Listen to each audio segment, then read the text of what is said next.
Another day, another book haul. Let's get into it. These are all the books that I have purchased from Ollie's Bargain Outlet. If you haven't seen that book vlog, you should check out my page. It was really fun to make.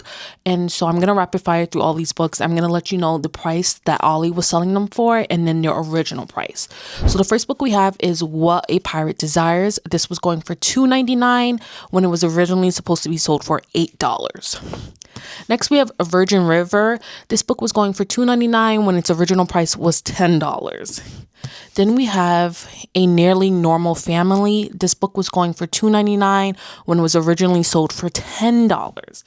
Then we have Dreamtown. This book was going for $3.99 when it was originally $19. What a steal.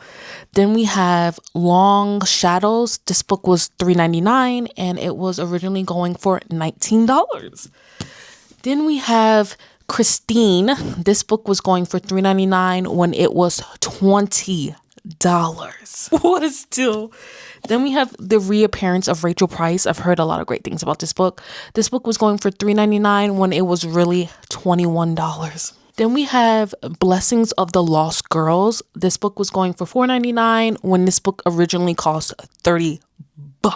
You can't beat these prices. Then we have Memphis. This book was going for $3.99 and this book was originally sold for $20. Then we have The Sweetness of Water. This book was going for $4.99 when originally sold for $29. And last but not least, we have Calamity of Souls. This book was going for $4.99 when it was originally sold for $30. What a steal. These are all the books that I purchased from Ollie's. If you read any of these books, let me know in the comments and I will see you guys in my next book haul video, which is coming very soon. Peace.